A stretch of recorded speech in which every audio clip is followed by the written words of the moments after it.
Bienvenue mesdames et messieurs, merci encore Nandenge tout le monde on a toujours dans le cadre Masolo ya Mboka et voilà le lot.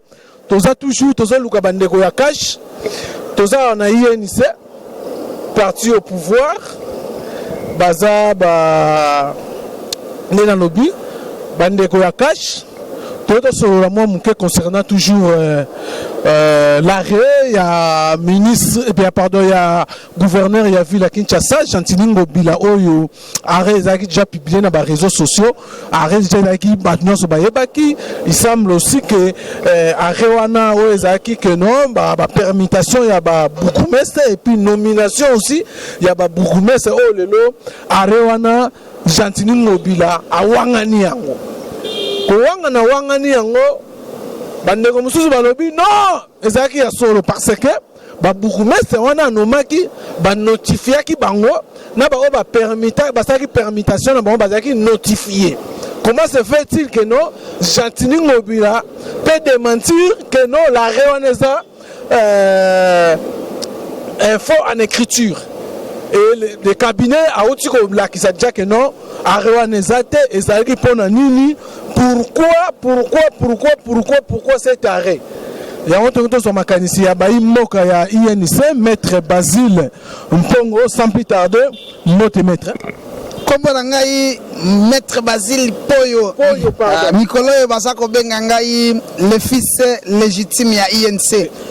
Outi Koloba, que arrêt et décret ou bien arrêt à gouverneur, Bawangani Yango, et ça le Kouta et ça Anine. Mais avant de commencer, les gouverneurs n'ont ni qualité ni le droit de nommer les bourgmestres. Ce n'est pas décensé et ça n'a pas attribution à été à cause de l'Okouana. On est allé à l'Okwaliboso et l'Okwami balé. Qu'est-ce qui a fait que l'Okouana est dans les réseaux sociaux? Mais est-ce que vous avez besoin de un peu flou? Parce que eloko wane bimi après ko bakeza ya lokuta. En réalité, ça a une intention. Ça a une intention, mais c'est le gouverneur wano kenda qui déjà au-delà va pouvoir na yo. To za koye bisayo que Kinshasa zali maindombete. À Kinshasa c'est là où il y a toutes les institutions et là où il y a une crème intellectuelle et batunyonso. Vous devez faire attention avec biloko na yo, il faut ça là. J'ai vu votre cabinet, ils allaient constituer un maître et puis il faut passer à Moussala Malamou. Le président prêté serment, il a dit qu'il va respecter la constitution et toutes les lois de la République. Qu'on pousse, batouté, bakanisa lokola, biso de cautionner la violation ya mibeko. Donc il y a bisal sous le gouverneur que ce que c'est là qui permutation. Permutation est dans la attribution du gouverneur, il peut le faire, c'est parce que c'est lui le patron de la ville. Pour la bonne administration, il y a service public et pour continuité à service public, il y a un qui permet de gouverner. Et beaucoup merci. Mais nomination, il y a président de la République, il faut la nommer na ordonnance présidentielle. Naka ezali créaté en passito kamoko bongo. Le ministre intérieur peut le faire provisoirement. Mais voilà, en attendant les élections. En attendant. Mais ndenge zawana le gouverneur a salangote. Et puis le ministre intérieur azali sikoyo azali intérimaire. Akoki kozwa arrêter ou arrêter pour asale lokoana. Donc le gouverneur ce que ça qui intention na yo attendez yo kozonga na raison pour aussi ba pression belé partout que eza na ba compétence na yo te. Tala simo zonga muntu. Nous sommes plus à l'époque de Kabila où Biloko Banda au Salamabongo. À cette époque, lorsqu'il y a un acte qui fâche, qui ne respecte pas la loi, ça ne va pas passer, ça sera intercalé et biso de Zawala pour notre yango. Bon nimbol ou kakosala makamote parce qu'on est ensemble et que batouba mon lokola biso de yoko violer mibeko. Non. Alors maintenant ce qui est étonnant et puis tout le monde les nominés bourgmestre fêté na base na bango bino le gouverneur pardon bourgmestre c'était na INC. Non, le problème est simple. Non, le problème est simple. Vous avez combien de bourgmestres? La ville de Kinshasa regorge 24 communes. Ce que total na ba titulaire na ba Dieu il faut pas à la 28.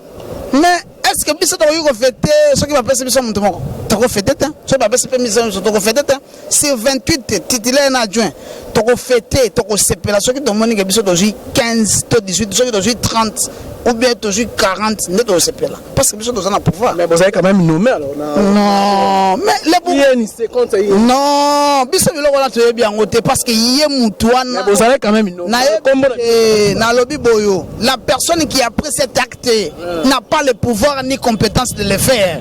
Comment biso to ko sepela mutu azu acte wana atendenge ba yolo bakeza ya bango te bieza ya bango lui n'a ni qualité ni le pouvoir de le faire. Maintenant on a sikoyo on a droit de l'homme même de sauver ba congolais. Ça allait et sauver parce que yo ko sala mission lelo samedi petango biloko wana yaki bandeko no ba yaki de saki bango le gouverneur n'a ni qualité n'a ni droit de le faire. Nous ne sommes pas au pouvoir pour cautionner le mal. Nous sommes au pouvoir pour protéger le peuple congolais et pour l'accès bango mi beko na bango et puis ba droit na bango. Pour commencer, on m'a gouverneur na biso ya ville à Kinshasa. Hier a outi ko lancer kini bopeto. Soko na ngweza wapi. Et puis ba ngumesa ba lié ba mbongo ba $10,000 ba sali nini. C'est awa ndena yeb sabino bande ko na biso za la calme ministère intérieur ça na cash. Monsieur Liboso ya ministère na ya ministre na biso ya kasha koya sur table na ye kolongolela biso ba mais c'est nyonso na lobi nyonso ata mais c'est faut pas on a élection non toke na élection et c'est dans un calendrier élection calendrier ça la senya publié mais calendrier ya senya Liboso et ça les respecter. Il faut Seigneur publier. Mais avant Seigneur parce que Seigneur n'a organisé ma ponami. Biso doit organiser ma ponamité. Seigneur n'a organisé ma ponami. Avant que Seigneur a organisé ma ponami. Vous comprenez? Avant Seigneur a organisé ma ponami, biso il faut te nommer. Et puis alors Liboso ministre intérieur ko sala nomination la bourgmestre to ko longola nyonso ba ba komi lokola ba chef coutumier. Ba moni komi le lokola ya bango. Faut ko longola bango nyonso ba ngene ko pema. Ba sali pe ya mabe mingi. Bakomisi bakwe moko boyo babilo place privée na bango obanda kosala makambo na bango ndenge balingi ba kermesse comme partout ba terrain bal ba parking comme ce ko tchate ba mbongo wana bazo liango ba ochanga ba poste ba bakangi ba nzela ba tcheba parking wana ezali passe mingi donc musala ba ko sala musala mabe mingi ba bonguma c'est tout il faut balongwa ministre intérieur yo sali ya cash au sa musala wana pour na peuple ba sepela. Aussi $10,000 au bandi ko tchaba banderole lokola pasteur lokola musicien mais musala na Thérèse mona te donc batika ko distraire biso peut aller d'accord pour bato wana balongwa bango tout en attendant l'élection salam. Voilà alors token dessus la question eza moi mbulu que bazo comprendre en ce qui concerne la session extraordinaire on s'ouvre déjà dans quelques minutes ça wa balobi que le président de l'Assemblée nationale a convoqué encore il y a président de la République. Est-ce que eza solo to alukuta to bino ba politique pour mamango chef de l'État m'ta passé ordre boy chef de l'État le bel côté il y a convoqué rapidement. Non. Déjà moi je dis ici que non, session extraordinaire ils ont convoqué et respecté Mibeko et respecté le règlement d'ordre intérieur. Le chef de l'État t'a convoqué quand? Le chef de l'État t'a convoqué. Le règlement d'ordre intérieur Assemblée nationale et lobby boyo. Les députés vont siéger dans la session ordinaire, soit une session extraordinaire, via matière. Mais comme nous avons matière à traiter, lobby boyo. Pour la matière à traiter, il faut qu'il y ait une session extraordinaire. Convoquer un peu conformément à Mibeko ou les organiser assemblée. Il faut faire où tu chef de l'État. Chef de l'État après ça qu'on fait pour la session extraordinaire. Mais est-ce que ça m'a fait session extraordinaire? Parce que le peuple est bon dans le non, gouvernement ça. Parce que ceux qui doivent de la session ordinaire, il faut donc en septembre, le 15 ou le 20 septembre. Comment la présidente de l'Assemblée nationale peut convoquer la session extraordinaire sans l'aval et un chef de l'État? Qui vous a dit qu'il n'a pas eu l'aval? Il y a une question. Tout le monde bien. Qui vous a dit? Dans le but, aux politiques, aux juristes. Non, on a une réflexion. Nakati ya biso. Il faut que Namibeko, le président de l'Assemblée nationale elle est compétente pour convoquer session extraordinaire parce que mibeko oyo ezali corriger l'Assemblée nationale les autres ça MP foana au sala yango et sala yango peut conformément à mibeko so la viola qui mibeko tomate lo bagé non il n'a pas droit il n'a pas qualité mais pour vous retenir sur ce que est-ce que le président est d'accord ou pas le président est d'accord nous aussi nous sommes d'accord pour que session extraordinaire va investir gouvernement salam sala parce que session septembre dans la mingi session budgétaire mais awa tozali na matière mi balé il faut traiter to valider mandat à député et puis de deux to auditionner premier ministre to ka programme na ye et puis de trois et kaka de deux wana na suka na yango nde to investir ye à salam sala et ça m'a bête donc session le problème il y a Koundé ça pèse ça prend mais on m'a dit Congolais il faut y déjà tout le déficit au niveau budgétaire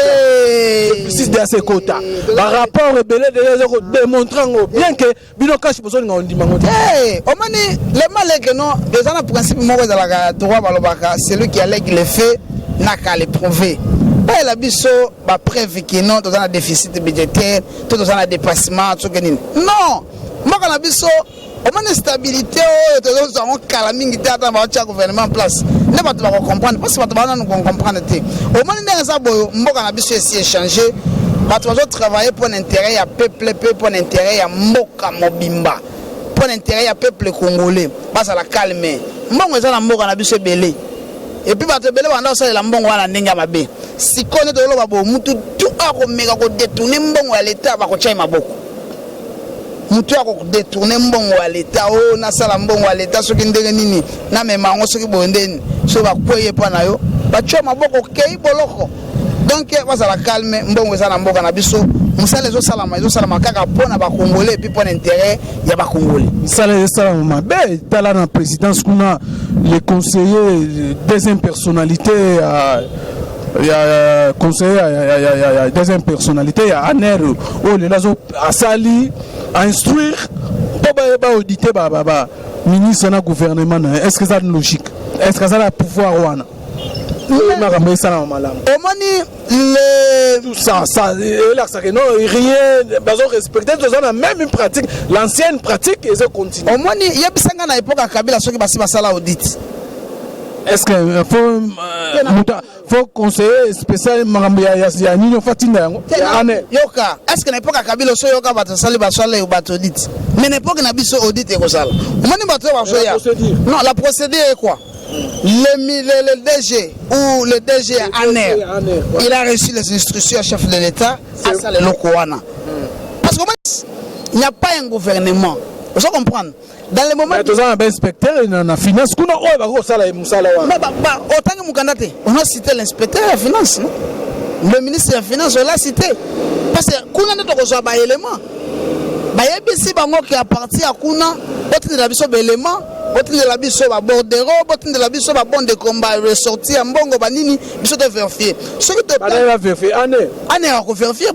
parce que n'a pas ce exemple ministre moka ki ya lobi na ye awa na minazo mbongo pona ngende ko pesa par exemple bandeko na biso bazali na walikale mbongo ebimi ba signer mais batu ya nesi ko ne faut ba landela ministre na to wa ga misaki la mais là on fait comme awa mais tout ce que to mo la c'est que là on est suki na nzela il faut to koma to zonga siko na finance mbongo bimaki to mbongo bimaki siko mbongo suka ko pesuka na nzela comme yo ya ko zo to chona na maboko yepo est-ce que valait ce que nani bosani ba chabino na maboko basala enquête so ba yebi ko za coupable ne ba kangio comptable puis comptable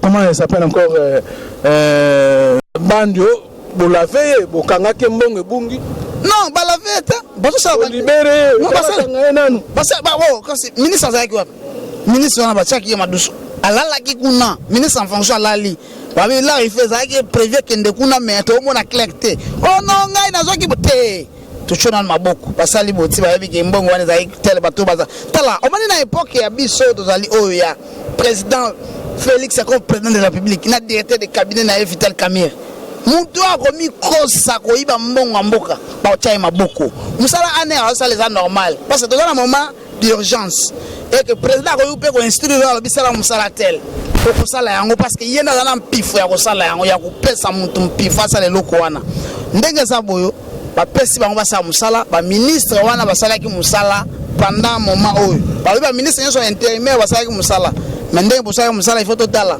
osalaki ota posala ota esi osalelaki yango so osalelaki yango te batyo maboko obimisa mbongo wana obimisi yango et puis bayebi ke non na époque tel ministre tel alalaki na kasho ministre tel akendaki boloko pa detournaki mbongo ya mboka changement esi eye bomikosa te bozomona basigne oyo ezali palpable oyibi batyo maboko osali mabe barevoke yo osali boyo batindi yo mopanzi. Voilà, mesdames et messieurs, ça n'est fini. Tout ici, Nandeko maître Basile Pono. C'est ça, non? Maître Basile Poyo, voilà, merci. Merci Nayo, merci Nanengo Cordob sur les lots pour tous échanger encore. Je crois que nous allons encore revenir pour traiter tout le Belamakamoussou, c'était Yamboka. Tout s'appelle Makas Neboyo Sabiso Awa, tout allez voir la service Yamboka.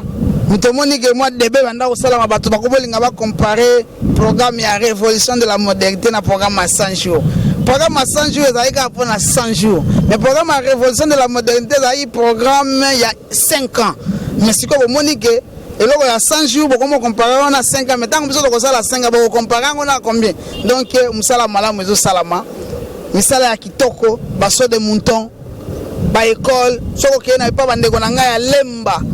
Na lycée moteur puis au côté bazalaki na bana bakendaki congé batikaki école na bango salité mabe moko osanga te mais baosonga bayokuta lambasika c'est awa ndela ko école moko na kini non mais pona ofza la voyage il y a 1000 km bandaka na un pas na combien de mois to sale le hôtel ozomona que to toucher ba touche ba couche nyonso ndamu mais et ça visible bande ko nanga kan ko losoko kei okomona ke hôpital ba tie ba matériel sika basali ba biloko bien soko tale be école là bana ba soda ba wana fanda na se et comme déjà ko zo changement ti école les onga et puis le loyo mokonza mboka félicitations na mona mboka Vital Kamerhe bandaku oyo ba journaliste na biso mi balé ba leka na TV ba loba bilobela Mike Mukeba na John Longila directeur de cabinet a signé un contrat, a lié mbongo, a détourné mbongo. Tout le monde a été bon. Oh, bandako, je m'en ai été bon. Il y a 100 jours, il faut tout le monde bandako. Bandako, est-ce que bandako n'a pas répondre que non bandako pardon de l'obaki mabe. Bandako, bandako, le président a décidé de faire ça en soda. Parce que placer en a camp. Balobi ba premier bénéficiaire il faut pas la soda bala na bandako bien. Ndako ya 3 chambres, salon, cuisine, salle de bain, magasin. Bo fandi pe lobi non na mboka na biso pe soda o azo battre la mboka na biso il faut dans ba condition malamu. Coup de chapeau président de la République. Oboyige batu moko boye ba DG, batu moko boye ba zala soki ndeni ni bango ni ba fana na bandako wana meto pe sango na ba soda, bango na ba zo placer na kosenga ozo caméra o kende kotala. Est-ce que bandako wana baza ko placer ngo o comprendre que non changement yango essayer batu nyonso ba ko za la respecter et puis ba ko se sentir à l'aise na mboka na bango bati kabiloko moko omani batu mususu to ko sisa bango matière ndelo saka gouvernement zo bi matesi gouvernement zo bi masimene oyo boko la biso susu matière mususu te bité so ko za la nini to ko sisa bino pe yango après nde boko ya donc changement essayer bande ko na biso ba travailler susu te basi balali to to na soki bazawa. Voilà, mesdames et messieurs, tout à l'heure là, dans le numéro Moussoussou. Merci Nabi Nyonso, merci Nabi Skasouang, derrière la caméra. À bientôt.